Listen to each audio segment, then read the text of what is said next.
Round 2 of the World Chess Championship went down on Saturday, November 12th. It is in the books, and here is how the game went.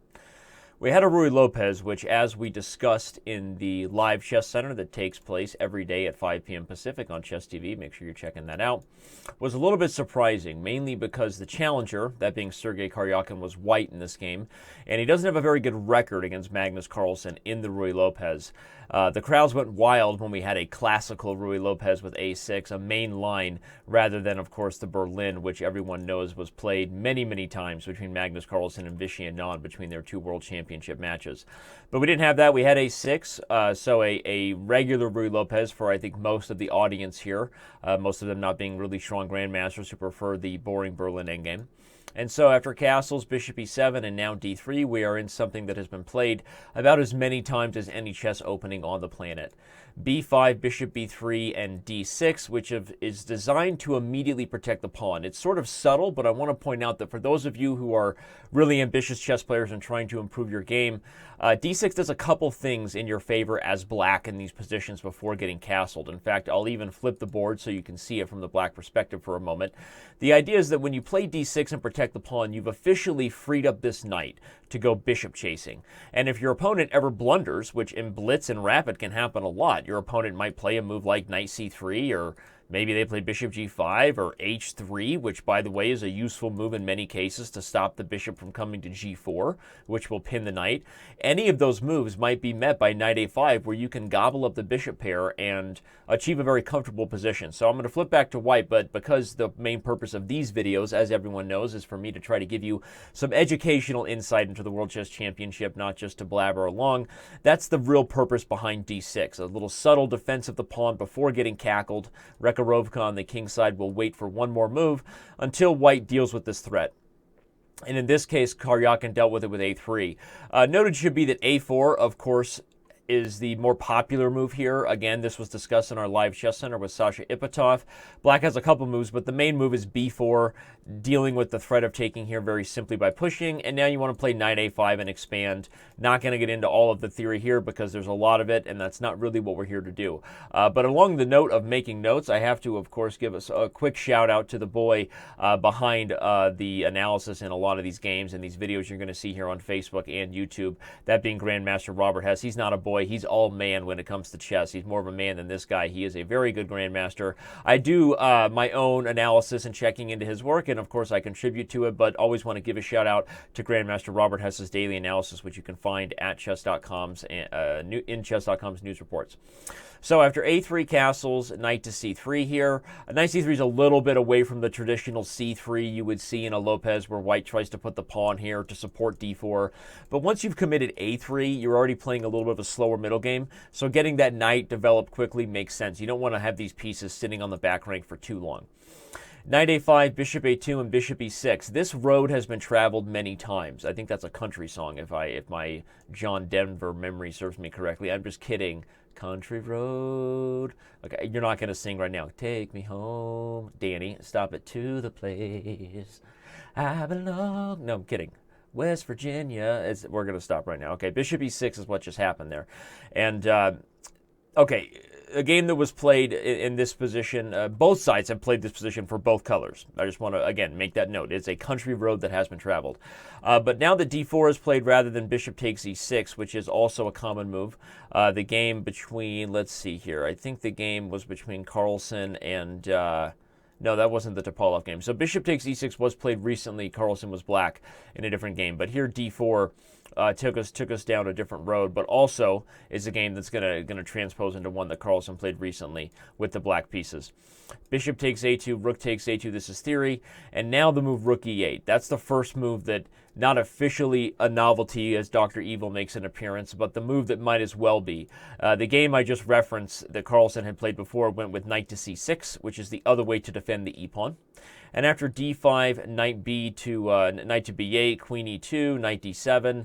This game was between Topalov and Carlsen in Paris this year, so just a few months ago at the Grand Chess Tour Rapid, the Paris leg.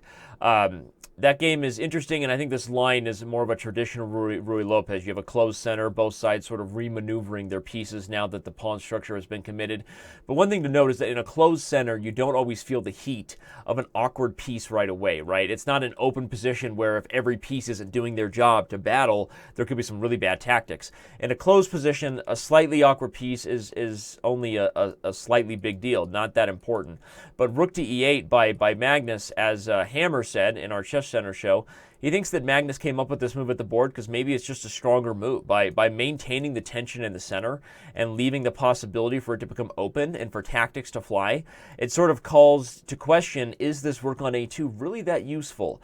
Is it well placed? Well, Karjakin agreed with Magnus that it really wasn't, and he took some time here and then played the move rook a1, which now is officially the first novelty of the game, even though, as we said, rook e8 already really being where Carlsen set the tone for the game as black.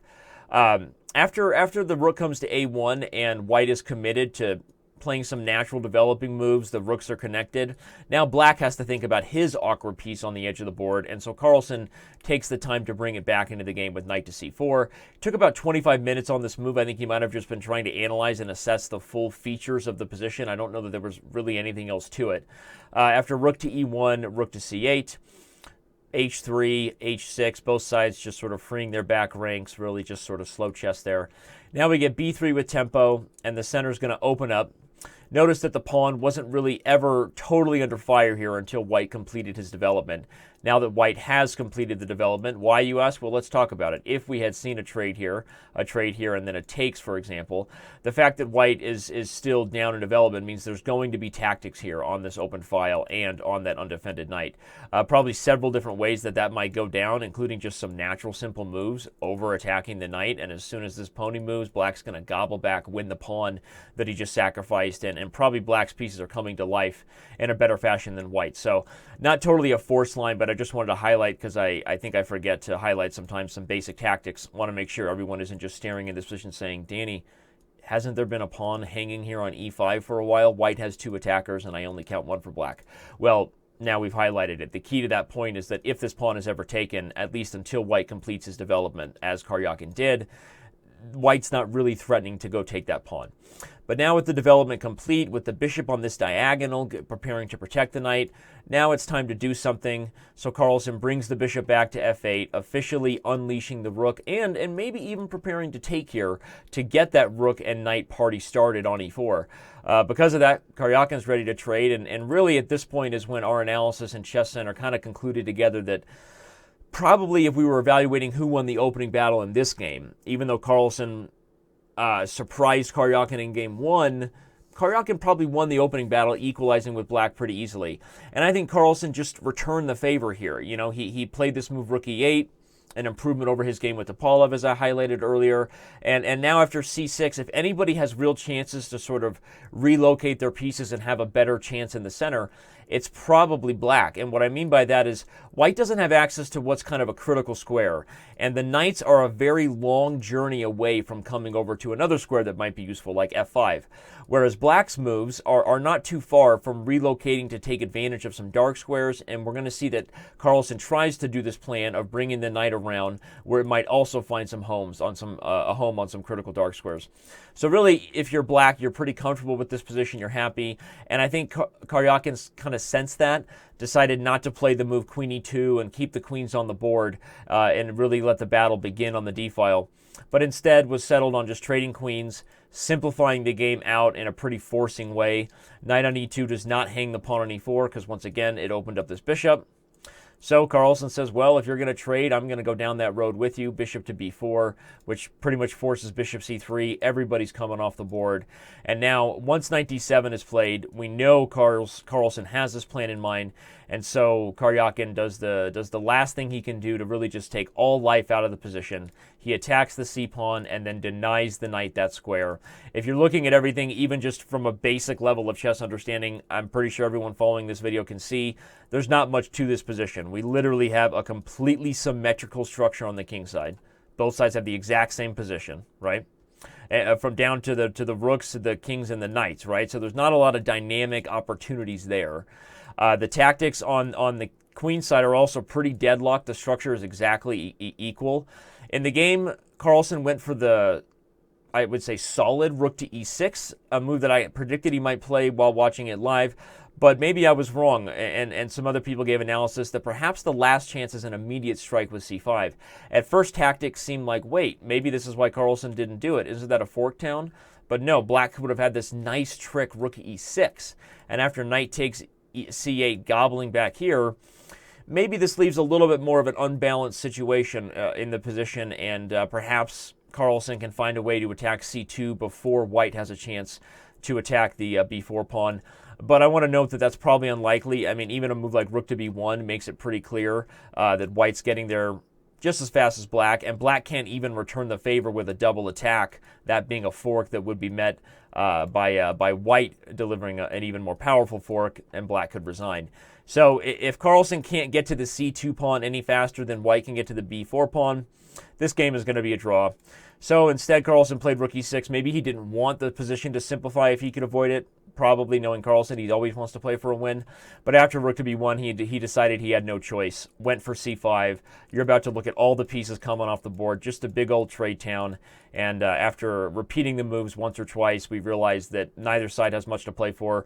Yes, there is a small dynamic difference now on the king side, with black having a slightly worse structure. But one of the things about doubled isolated pawns in the center is if they're not on an open file, meaning if this e-pawn isn't gone, then they're not really easily targeted by a rook either. And really, the double pawns, in some ways, they control critical squares, keeping the enemy ponies out of those squares. So again, no real clear targets here for white. Black's rook, if anything, is a little more active, so I think that the active rook compensates for the slightly worse structure, and Bob's your uncle. Just like that, we have a draw. And so that was how this game ended, and just bring that to a close here by showing you our current standings are just tied at 1 game apiece. If you're wondering where to catch a little bit more in-depth analysis, a little bit more of a full replay when I have guests like Grandmaster Jan Ludwig Hammer, Sasha Ipatov, we've had Nazi Pakidze, the reigning U.S. Women's Champion, among others, joining us. Our next live World Championship Chess Center post-game show is after Game 3. That's on Monday. After every game, we host a show at 5 p.m. Pacific. So go ahead and check that out and join us. And thank you for watching this video. Give me some love. Give me a share. Come on, you can do it. Hey, you know what? I get it. You're busy. You're busy. You got nothing else to do because don't even worry about giving me a share. Don't even give me a like. I'm just kidding. I could really use it. Please go ahead and do that. And love you all. Follow us at chess.com, and we'll see you after Game 3.